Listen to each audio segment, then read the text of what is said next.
Ukrainian president has said his troops' surprise incursion into Russia is part of a victory plan that he'll present to US President Joe Biden and presidential candidates Donald Trump and Kamala Harris next month.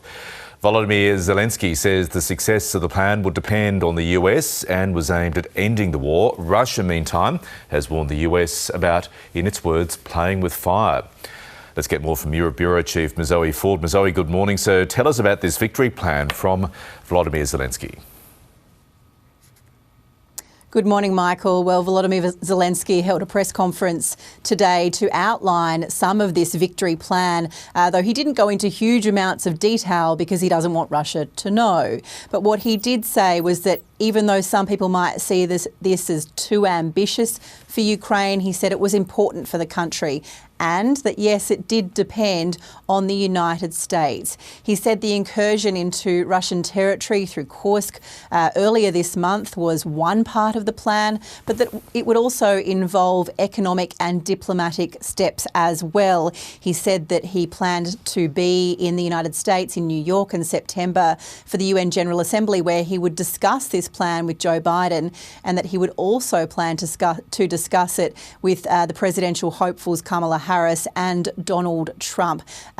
This is likely to further inflame Russia, who already thinks that the United States has been behind a lot of Ukraine's moves, particularly during the incursion into Kursk a few weeks ago. Today we heard from the Russian Foreign Minister Sergei Lavrov, not in response to this particular plan, but just as a warning to the United States, a caution. He said that they were playing with fire like children playing with matches, and that he said that Americans shouldn't associate conversations about World War III about just exclusively affecting Europe. Inside Russia, meanwhile, the head of the UN's nuclear watchdog, Mozoe, has been visiting a nuclear plant that's close to the fighting. What's he had to say about that? Yeah, only about 40 kilometres away from that fighting inside the Kursk region, Michael.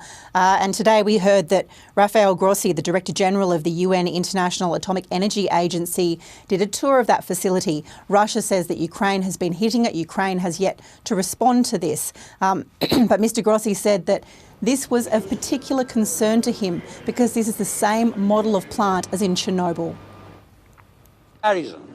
Like this, equating Chernobyl with Kursk, I think, is an exaggeration. But this is the same type of reactor and there is no specific protection. And this is very, very important. Plant still operating, but at the same time, the fact that the plant is operating make it even more serious in terms of an eventual action against it. When a plant is operating, the temperature is much higher, and if there was the case of an impact or something that could affect it, there would be serious consequences. Yeah, that's a worry. So finally, Mozoe, NATO and Ukraine are set to hold a meeting later today. What's expected from those talks? Well, this was a meeting at Kyiv's request, Michael, and it's between the NATO-Ukraine Council, which is an alliance that formed last year so that Ukraine and NATO could have closer coordination.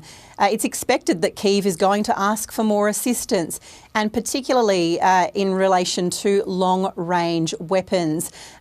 The allies that Ukraine have been providing weapons throughout this war. We know that, but there's been this stipulation, this condition that long-range weapons into Russia could not be supplied by the West, and Ukraine has really upped the dialogue about that in the past few days and saying that they need that. They need to be able to defend their country. So you can expect that Ukraine will ask NATO for some more help there.